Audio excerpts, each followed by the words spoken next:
नमः श्रीवर्धमानाय निर्धूतकलिलात्मने सालोकानां त्रिलोकानां यद्विद्यादर्पणायते श्रीमत्परमगम्भीर साद्वादामोघलाञ्छनं जीयात्रैलोक्यनाथस्य शासनं जिनशासनं पंच परमेष्ठी भगवान की जय। नमोकार महामंत्र की जय। वर्तमान जिन शासन नायक श्री महावीर भगवान की जय। युगादि पुरुष प्रथम तीर्थंकर श्री आदिनाथ भगवान की जय। परम पूज्य आचार्य श्री मानतुंग महामुनिराज की जय। परम पूज्य आचार्य श्री शांति सागर जी महाराज की जय।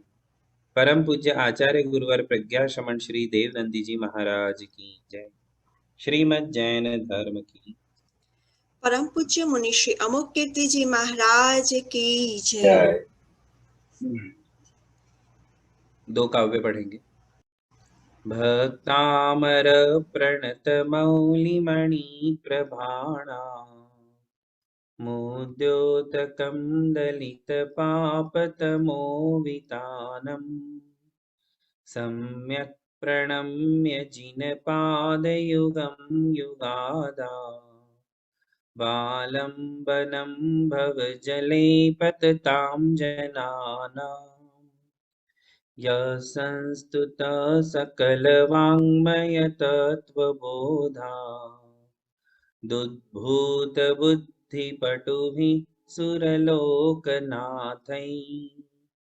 स्तोत्रैर्जगत्त्रितयचित्तहरैरुदारैः स्तोष्ये किलाहमपि तं प्रथमं जिनेन्द्रम्।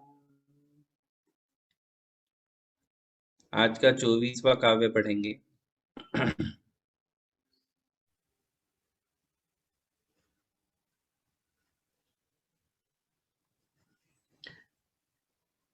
आज 24वां काव्य है और आज के इस काव्य में आचार्य श्री मानतुंग जी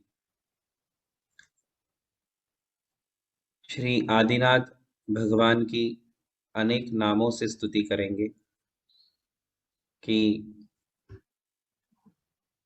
तीनों लोक में जो आपके भक्तगण हैं, विद्वान हैं, वे आपकी अनेक नामों से स्तुति करते हैं। वे कौन कौन से नाम हैं?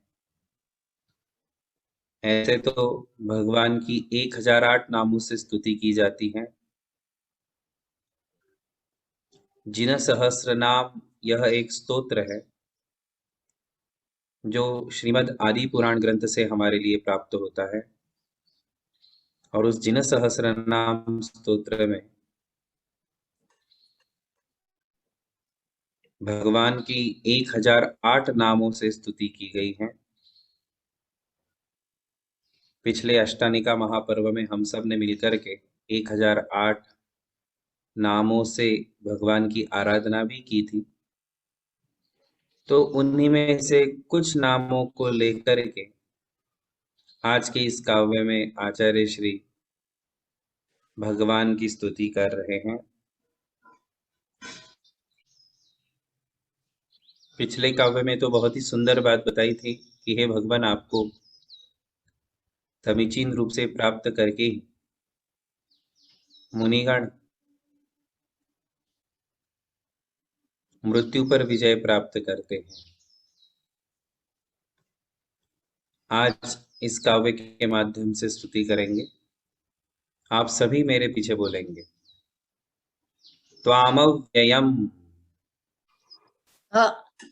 त्वामव्ययम् विभु विभु मचिन्त्य मचिन्त्य मसंख्य मसंख्य माद्यम् माध्यम त्वामव्ययं विभुमचिन्त्यमसंख्यमाद्यम् त्वामव्ययं विभुमचिन्त्यमसंख्यमाद्यम् त्वामव्ययम् ब्रह्माण ब्रह्माण मीश्वर मीश्वर मनंत मनंत मनंग केतुम मनंग केतुम ब्रह्माणमीश्वर मनंत मनंग केतुम ब्रह्माणमीश्वरमनन्तमनङ्ग केतुम् योगीश्वरम योगीश्वरम् विदित योग विदितयोग मनेकमेकम मनेकमेकम् योगीश्वरं विदित योगमनेकमेकम् योगीश्वरं विदितयोगमनेकमेकम् ज्ञानस्वरूप ज्ञानस्वरूप ममलम ममलं प्रवदन्ति प्रवदन्ति सन्तः सन्तः ज्ञानस्वरूपममलं प्रवदन्ति सन्तः ज्ञानस्वरूपममलं प्रवदन्ति सन्तः मैं गुजराती छो हाँ એટલે જ ये ज्ञान को क्या पढ़ेंगे आप? ज्ञान हाँ, ये गुजराती उच्चारण है ज्ञान।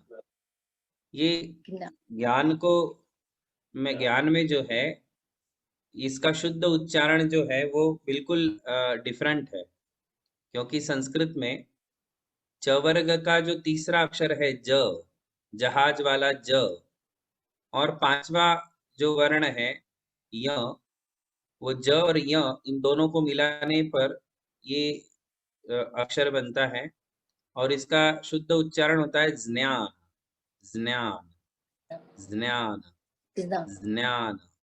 किंतु अपने अपने राज्यों में सभी अपना अपना उच्चारण है सभी का। तो मराठी वाले ज्ञान पढ़ते हैं, गुजराती वाले ज्ञान पढ़ते हैं, हिंदी वाले ज्ञान पढ़ते हैं, कर्नाटक में भी कुछ अलग उच्चारण है। तो ये सभी प्रांतों में इसके अलग अलग उच्चारण होते हैं, किंतु संस्कृत की दृष्टि से विचार करें तो इसका ज्ञान ऐसा उच्चारण होता है। तो कोई बात नहीं, आप अपने अपनी हिसाब से इसको बोल सकते हैं। एक बार और पढ़ेंगे। त्वामव्ययं विभुमचिन्त्यमसंख्यमाद्यम् त्वामव्ययं विभुमचिन्त्यमसंख्यमाद्यम् ब्रह्माणमीश्वरमनन्तमनङ्गकेतुम् ब्रह्माणमीश्वरमनन्तमनङ्गकेतुम् योगीश्वरं विदितयोगमनेकमेकम् योगीश्वरं विदितयोगमनेकमेकम् ज्ञानस्वरूपममलं प्रवदन्ति सन्तः। ज्ञानस्वरूपममलं प्रवदन्ति सन्तः। जी, अभी आप एक बार पूरी चारों पंक्तियां पढ़िए स्वाति जी। त्वामव्ययं विभुमचिन्त्यमसंख्यमाद्यम् ब्रह्माणमीश्वरमनन्तमनङ्गकेतुम् योगीश्वरं विदितयोगमनेकमेकम् ज्ञानस्वरूपममलं प्रवदन्ति सन्तः। जी हाँ, आप पढ़िए अक्षिता बहन। जय जिनेन्द्र। नमोस्तु महाराज। त्वामव्ययं विभुमचिन्त्यमसंख्यमाद्यम् ब्रह्माणमीश्वरमनन्तमनङ्गकेतुं योगीश्वरं विदितयोगमनेकमेकं ज्ञानस्वरूपममलं प्रवदन्ति सन्तः। नमस्ते। बहुत बढ़िया। भूपेंद्र भाई तमे वाचो।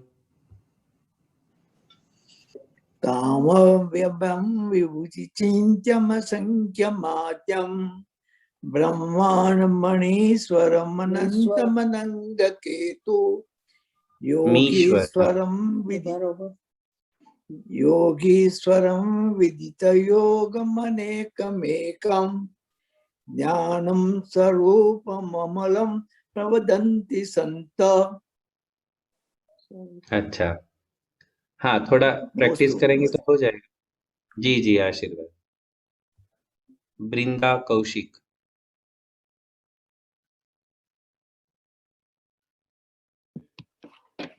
त्वामाव्ययं विभुमचिन्त्यमसङ्ख्यमाद्यं ब्रह्माणमीश्वरमनन्तमनङ्गकेतुं योगीश्वरं विदितयोगमनेकमेकं ज्ञानस्वरूपममलं प्रवदन्ति सन्तः। नमोस्तु नमोस्तु नमोस्तु। बहुत बढ़िया। हाँ, बहुत अच्छा, सभी ने अच्छा पढ़ा है। लीजिए, इसका अर्थ समझेंगे हम सब। इसमें भगवान के अलग अलग नाम दिए हुए हैं। देखिए, अपन पहले से देख लेते। त्वाम, त्वाम का मतलब होता है आपको। किन किन नामों से आपकी स्तुति करते हैं? कौन? संतः। संतः का मतलब सत्पुरुष, सज्जन लोग, धर्मात्मा व्यक्ति या आपके भक्त। किस किस नाम से आपकी स्तुति करते हैं? प्रवदन्ति यानी आपको कहते हैं। क्या कहते हैं आपको? कितने नाम है देखिए। अव्ययम, विभुम, अचिंत्यम, असंख्यम, आद्यम, ब्रह्माणम, ईश्वरम, अनंतम, अनंगकेतुम, योगीश्वरम, विदितयोगम, अनेकम, एकम, ज्ञानस्वरूपम, अमलम। कितने नाम दिए देखिए। ये जिन सहस्र नाम में से 1008 नामों में से ये कुछ एक नाम यहाँ देते हुए आचार्य श्री ने भगवान की स्तुति की है। अब हम एक एक नाम का अर्थ समझ ले कि क्या कहा है सत्पुरुषों ने भगवान को, या भक्तगण भगवान की इन नामों से स्तुति क्यों करते हैं। तो सबसे पहला है अव्ययम। अभी आप इस पेज को अलग कर दे तो भी चलेगा। तो भगवान का पहला नाम कहते हैं कि त्वामव्ययम, आप अव्यय है। कैसे हैं? अव्यय। अव्यय का अर्थ जिनका कभी व्यय नहीं होता, नाश नहीं होता, है ना। हम सब की पर्याय नाशवान हैं, हम सब नष्ट हो जाते हैं, हमें ये पर्याय छोड़नी पड़ती हैं। किंतु भगवान कैसे हैं? अव्यय है। एक बार जो भगवत्ता प्राप्त कर ली, वह भगवत्ता कभी नष्ट नहीं होती है, वह अनंत काल तक बनी रहती है। इसलिए भगवान का ये नाम है अव्यय। एक एक नाम का अर्थ हम समझ रहे हैं। स्वामव्ययम। विभुम, विभुम का अर्थ क्या है? तो आचार्य कहते हैं ज्ञान स्वरूपेण व्यापकम, जो अपने ज्ञान के द्वारा तीनों लोक में फैल गए हैं, व्याप्त है, उन्हें विभु कहते हैं। तो ये विभु भगवान का दूसरा नाम होगा। अव्यय, आपका कभी नाश नहीं होता। विभु, आप अपने ज्ञान के द्वारा तीनों लोक में व्याप्त है, फैले हुए हैं, इसलिए विभु हो। फिर अचिंत्यम, तीसरा नाम भगवान का कह रहे हैं अचिंत्यम। आप जो हैं अचिंत्य है। अचिंत्य का अर्थ क्या है?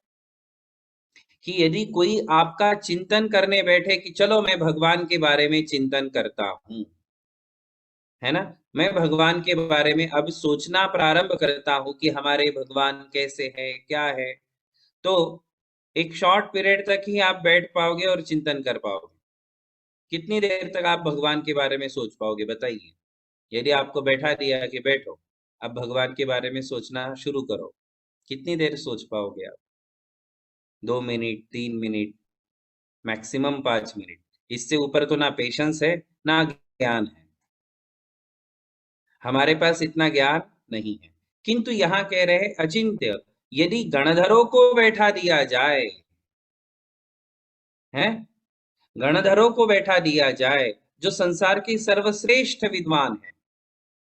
भगवान के बाद इस संसार में सर्वश्रेष्ठ विद्वानों की श्रेणी में सबसे पहला नाम गणधरों का है। गणधरों से विद्वान और कोई नहीं इस संसार में। तो यदि गणधर भगवान की भी भगवान का चिंतन करने बैठे तो आचार्य कहते हैं आप अचिंत्य है, आपके बारे में संपूर्ण चिंतन करना अशक्य है। भगवान के बारे में संपूर्ण चिंतन करना गणधरों के लिए भी अशक्य है, क्योंकि भगवान के गुण अनंत है, भगवान की महिमा अनंत है, भगवान का ज्ञान अनंत है, उनका अनंत चतुष्टय, ये जो 4 गुण कहे हैं वे भी अनंत है। अब अनंतों को हम कितना सोच पाएंगे? हमारे पास या संसार में किसी के भी पास इतनी क्षमता नहीं है, इसलिए भगवान अचिंत्य है। त्वामव्ययम विभुमचिन्त्य मसंख्य माध्यम, ये अलग अलग कर देंगे, संधि विग्रह कर देंगे तो सबके ऊपर बिंदी आ जाती है। त्वामव्ययम विभुम, फिर विभुम में से निकला अचिंत्यम, फिर अचिंत्यम में से निकला असंख्यम, है ना। विभुम अचिंत्य मसंख्य मसंख्यम, फिर आद्यम, ये पहली पंक्ति में अलग अलग शब्द निकले। तो आगे का शब्द कहते हैं असंख्यम। असंख्यम का मतलब आप संख्या से रहित हो, भगवान को किसी भी संख्या में बांध नहीं सकते हैं। डिजिट्स में भगवान को बांधा नहीं जा सकता है। किसकी अपेक्षा? गुणों की अपेक्षा से। गुणों की अपेक्षा से यदि भगवान को हम बांधने जाए तो कितने डिजिट्स बनेंगे? तो आचार्य कहते हैं असंख्यम। भगवान के गुणों को यदि लिखने बैठोगे तो भगवान डिजिट्स में नहीं बैठते हैं, तो काउंटलेस हो गए। क्या हो गए? काउंटलेस। काउंटिंग संभव नहीं, संख्या संभव नहीं, संख्या से परे हो आप, इसलिए आप असंख्यम, असंख्य हो, है ना। फिर कहते हैं आद्यम, आप आद्य हो। आद्य का मतलब होता है पहला। तो यहाँ ऋषभदेव भगवान की स्तुति है, और ऋषभदेव भगवान इस अवसर पिणी काल के प्रथम तीर्थंकर थे, इस युग के प्रथम महापुरुष थे, है ना। इसलिए भगवान को आद्यम कह रहे हैं कि आप प्रथम हो, आप पहले हो। फिर आगे कहते हैं ब्रह्मांडम। ब्रह्मांडम, तो आचार्य कहते हैं ब्रह्मांडम, ये जिस धातु से शब्द बना है उसका अर्थ होता है बढ़ना। तो भगवान जन्म से लेकर के केवल ज्ञान तक या सिद्ध अवस्था तक गुणों से बढ़ते ही गए, बढ़ते ही गए, बढ़ते ही गए, उनके गुण बढ़ते ही गए। एक बार जब परमात्मा पद प्राप्त कर लेते हैं फिर वे अनंत गुणों के स्वामी बन जाते हैं, फिर हानि वृद्धि नहीं होती है, फिर ना घटता है ना बढ़ता है। किंतु गर्भ से लेकर के परमात्मा अवस्था तक भगवान गुणों से बढ़ते ही जाते हैं, इसलिए उनको ब्रह्मांडम ऐसा भी कहा गया है। परम ब्रह्मा स्वरूपाढ्यम इति, या फिर परम ब्रह्म है भगवान, शुद्ध आत्मा है भगवान, इसलिए उनको ब्रह्मांडम, परब्रह्म ऐसा भी कहा जाता है। फिर आचार्य कहते हैं ईश्वरम। देखो, ईश धातु से ईश्वर शब्द बनता है। ईश ऐश्वर्य, ऐश्वर्य अर्थ में ईश्वर शब्द है। ऐश्वर्य, ऐश्वर्य तो आप सभी को समझ में आता ही। तो सबसे बड़ा ऐश्वर्य किसका है? तो आचार्य कहते हैं भगवान का ही है। कैसा है? अष्ट प्रातिहार्यादि समव शरण रिद्धि विराजमानत्वात् क्या कहा? भगवान आप ईश्वर क्यों कहलाते हो? क्योंकि 8 प्रातिहार्य और समवशरण रूपी दिव्य विभूति जो आपने प्राप्त की है, जो आपके पास है, तीनों लोक में ऐसी विभूति किसी के भी पास नहीं है, इसलिए आप ईश्वर हो। अंतरंग में भी और बहिरंग में भी। अंदर से भी ईश्वर है क्योंकि केवल ज्ञान है, और बाहर से भी ईश्वर है क्योंकि समवशरण है। भगवान ने अंदर से, अंदर का जो गुण प्राप्त किया केवल ज्ञान, वो भी हमारे पास नहीं है। और बाहर से भगवान को देखो तो उनका परम जो ऐश्वर्य है, वह ऐश्वर्य भी हमारे किसी के भी पास नहीं है। तो हम ईश्वर नहीं हो सकते हैं, नहीं कहला सकते, किंतु हमारे भगवान ईश्वर है क्योंकि उनके पास ऐश्वर्य है। आप कहोगे मेरे पास भी ऐश्वर्य है, तो क्या मैं भी ईश्वर हूं? आपके पास ऐश्वर्य है किंतु परम ऐश्वर्य नहीं है, है ना? ऐश्वर्य तो आपके पास है किंतु गिनती को बैठे तो एक दिन में ही खत्म हो जाएगा आपका ऐश्वर्य। कितना ऐश्वर्य है आपके पास बताओ? कितनी प्रॉपर्टीज है, कितने एसेट्स है, कितने डायमंड रखे हुए हैं, सब काउंटेबल है। एक दिन में ही सारी गिनती हो जाएगी। एक दिन में ही लिखने बैठे तो पेपर में लेखा जोखा हो जाएगा। तो आपका ऐश्वर्य जो है बहुत लिमिटेड है, इसलिए आप ईश्वर नहीं हो। किंतु भगवान का ऐश्वर्य अनलिमिटेड है, इसलिए भगवान ईश्वर भी कहलाते हैं। ब्रह्मांडमीश्वर अनंग के तुम। अनंग के तुम, अनंग शब्द का अर्थ है काम वासना, काम क्रीड़ा, लस्ट। अनंग शब्द का अर्थ है लस्ट, उसे अनंग कहते हैं। क्यों अनंग कहते हैं? दिखता नहीं है। अंग याने शरीर, अंग याने शरीर। और अनंग, कामदेव को क्या कह दिया? हमारे मन में जो काम वासनाएं उभर के आती है, उसे एक पात्र बनाया गया है, कामदेव। क्या कहते हैं उसको? कामदेव। एक पात्र बनाया गया है, एक काल्पनिक रूप दिया गया है कि कामदेव नाम का एक व्यक्ति है, जबकि वो कोई व्यक्ति नहीं है। कामदेव कोई देव नहीं है, किंतु एक काल्पनिक रूप हमारे साहित्य में दिया गया है। कामदेव वो सभी के मन में बैठा हुआ है, कामदेव, किंतु दिखता नहीं है, इसलिए उसे अनंग कहते हैं। किंतु वो शरीर के अंगों को विचलित कर देता है। वह ऐसा अनंग है जो शरीर के अंगों को चंचल कर देता है, इसलिए उसे अनंग कहते हैं। हमारे ही मन में निवास करता है और अंगों को विचलित करता है, स्वयं दिखता नहीं है, इसलिए उसे अनंग कहते। देख लो आप, किसी भी व्यक्ति में जो लस्ट है वो दिखती थोड़ी है, ऐसे किसी में भी नहीं दिखेगी वो। तो उसे अनुमान से जाना जाता है कि हाँ, इस व्यक्ति के अंदर बहुत लस्ट है, क्योंकि उसके अंग क्रीड़ाओं से वो देखने में आता है, तो इसे अनंग कहते हैं। और केतु का अर्थ होता है अग्नि। केतु ग्रह जो है अग्नि का प्रतीक है, तो हमारे जो भगवान है वे अनंग केतु हैं, यानी कामदेव के लिए अग्नि के समान हैं। भगवान कैसे थे? भगवान के पास अनंग आया था तो भगवान ने उसको जला दिया। अनंग का मतलब लस्ट। ये लस्ट जो है, कामदेव जो है, वो भी भगवान के पास गया था कि वहां भी मुझे जगह मिल जाएगी। जैसे आप सबने उसको जगह दी है अपने दिमाग में, अपने दिल में, मन में, वैसे उसने सोचा कि भगवान भी मुझे जगह दे देंगे। तो वो भगवान के हृदय में जगह, स्थान प्राप्त करने के लिए गया तो वहां उसका घाटा हो गया, नुकसान हो गया। क्यों? क्योंकि भगवान ने उसको केतु, अग्नि बन करके जला दिया। इसका तात्पर्य क्या है? तात्पर्य यह है कि भगवान के पास लस्ट नहीं है, वे काम वासना से शून्य हैं, इसलिए भगवान को कहते हैं अनंग केतु। फिर आगे कहते हैं योगीश्वर। कैसे हैं भगवान? योगीश्वर। जो योगी मुनिराज होते हैं उन सबके भी ईश्वर है। अब यहाँ ईश्वर यानी स्वामी, योगियों के स्वामी हैं। जब योग धारणा करने वाले हमारे सामने होते हैं तो हमें लगता है कि ये कितने महान हैं।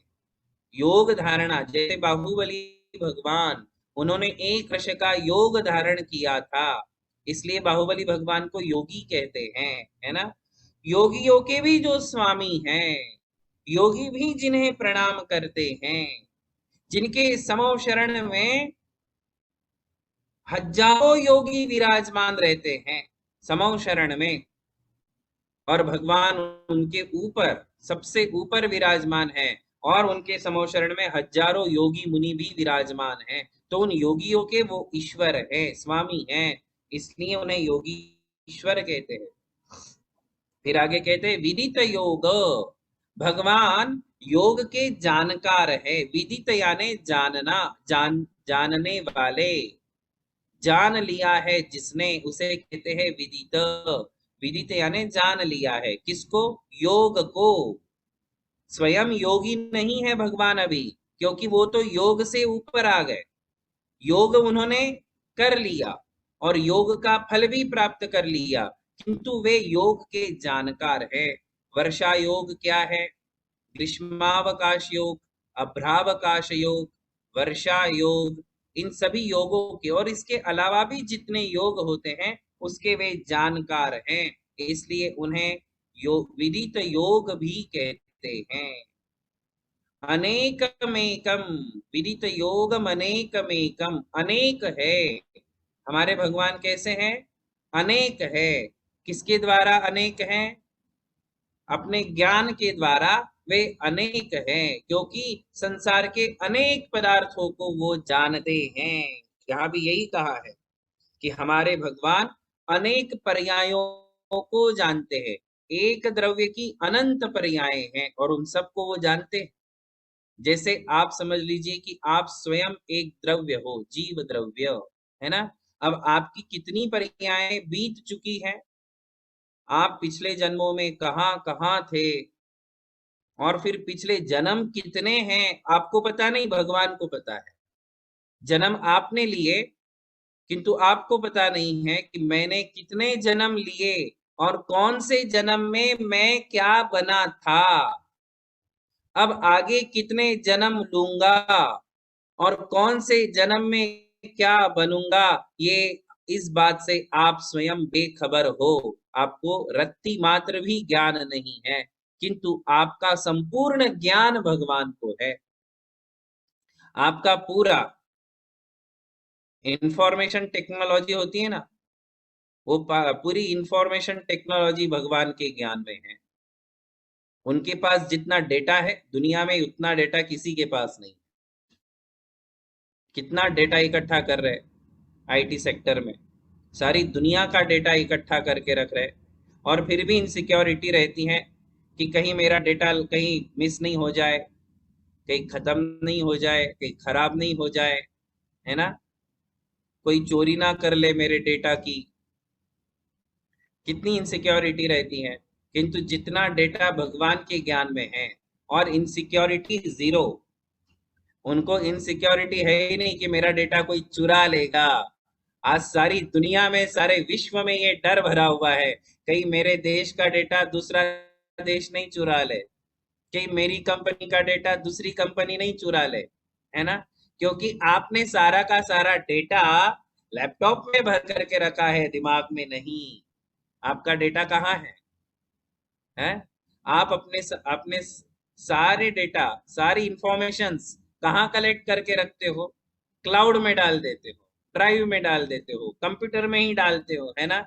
अपने दिमाग में थोड़ी है आपके पास। सारी इंफॉर्मेशंस आपने जो है मशीन्स को दे दी है, यंत्रों में भर दी है, किंतु भगवान के पास जो इंफॉर्मेशन है वो आपसे अनंत गुना इंफॉर्मेशन है। कितनी है? भगवान के पास जो डेटा है वो आपसे अनंत गुना है, और वो सबका सब भगवान के ज्ञान में है। उसके लिए उन्होंने कोई इंस्ट्रूमेंट अपने साथ नहीं रखा है, उन्होंने वो दिव्य ज्ञान प्राप्त कर लिया जिसका कोई लिमिट ही नहीं है। कितना जीबी, कितना टीबी है, KB, MB, GB, TB, unlimited space है। कितना? अनलिमिटेड स्पेस है। खुद ने बहुत लिमिटेड स्पेस आकाश का घेर रखा है भगवान ने। भगवान का जो शरीर है कितना होता है पता है आपको? भगवान की काया कितनी होती है? भगवान की काया होती है 3.5 हाथ से लेकर के 500 धनुष तक, इतनी ही, इससे ऊपर नहीं। वो इतने ही स्पेस को कवर करते हैं, किंतु इतने स्पेस में उनके पास अनलिमिटेड स्पेस है इंफॉर्मेशंस को रखने के लिए, और वो केवल ज्ञान है ना, वो केवल ज्ञान है। इसलिए भगवान अनेक है, किंतु भगवान एक भी है। अनेक के साथ ही एक भी है। क्यों है एक? क्योंकि दुनिया में एक ही पीस है भगवान। भगवान जैसा दूसरा पीस है ही नहीं, है ना। यहाँ तो कंपनी देखो कितनी निकलती है, कॉम्पिटिटर्स। लैपटॉप ले लो तो 10-25 कंपनी निकलेगी, मोबाइल ले लो तो उसकी 25-50 कंपनी निकल जाएगी, है ना। और कॉम्पिटिटर्स आकर के खड़े हो जाते हैं। हर राष्ट्र एक दूसरे का कॉम्पिटिटर है। हर इंफॉर्मेशन, हर जो आपकी आईटी कंपनीज है एक दूसरे की कॉम्पिटिटर है, किंतु भगवान का कोई कॉम्पिटिटर नहीं है, इसलिए एक है। पूरे दुनिया में एक ही पीस है भगवान, इसलिए भगवान एक भी है, अनेक भी हैं और एक भी हैं। फिर आगे कहते हैं ज्ञान स्वरूपम अमलम, और 2 शब्द देते हैं, ज्ञान स्वरूपम। भगवान ज्ञान स्वरूपी है। भगवान का अनंत गुण होते हुए भी सबसे मुख्य गुण यदि कोई है तो वो ज्ञान है। भगवान में क्षमा है, भगवान में मृदुता है, भगवान में आर्जव है, भगवान में शुद्धता है, भगवान में निर्विकारता है। अनेक गुण है, अनंत गुण है, किंतु सारे गुणों में प्रधान गुण कौन सा है? ज्ञान। ज्ञान से बड़ा, ज्ञान से श्रेष्ठ कोई गुण नहीं, और भगवान ज्ञान स्वरूपी ही है। तो ज्ञान स्वरूपम और अमलम, अमल यानी मलों से रहित है, किसी प्रकार का दाग भगवान के नहीं है। इतना ज्ञान है किंतु दाग एक भी नहीं है। उनकी आत्मा के ऊपर विकारों का एक भी दाग नहीं है। हमारे तो धब्बे ही लगे हुए हैं, दाग क्या, बड़े बड़े धब्बे हमारी आत्मा पर विकारों के, वासनाओं के, इच्छाओं के लगे हुए हैं। किंतु भगवान इतना विशाल ज्ञान प्राप्त करने के पश्चात भी अमलम, निर्मल है। जानते सब कुछ है, देखते सब कुछ है, किंतु फिर भी पर पदार्थों में विकार रूप परिणमन नहीं करते हैं, शुद्ध परिणमन है, इसलिए अमल है। इस प्रकार जो है भगवान की कितने नाम हो गए देखो, त्वामव्ययम विभुम अचिंत्यम असंख्यम आद्यम ब्रह्मांडम ईश्वरम मनंतम अनंग केतुम। ब्रह्मांडमीश्वरम अनंत, एक अनंत शब्द शायद बीच में छूट गया था। एक अनंत शब्द भी भगवान के लिए प्रयोग में आता है, क्योंकि भगवान के अनंत चतुष्टय लक्ष्मी है ना। अनंत चतुष्टय होने के कारण भगवान अनंत है। तो ये इस एक को भी ले लेना पुनः एक बार, त्वामव्ययम विभुमचिन्त्यमसंख्यमाद्यं ब्रह्माण्डमीश्वरमनन्तमनङ्गकेतुं योगीश्वरं विदितयोगमनेकमेकम् ज्ञानस्वरूपममलं प्रवदन्ति सन्तः। लगभग 15 नामों से भगवान की स्तुति की गई है। तो इन 15 के 15 नामों में अर्थ भरे हुए हैं। अर्थपूर्ण स्तुति श्रीमान तुंगाचार्य श्री ने वृषभनाथ भगवान की यहाँ की है। इस प्रकार आज का एक काव्य यहाँ समाप्त होता है। बोलिए आदिनाथ भगवान की। परम पूज्य मुनि श्री अमर कीर्ति जी एवं मुनि श्री अमोघ कीर्ति जी महाराज की जय।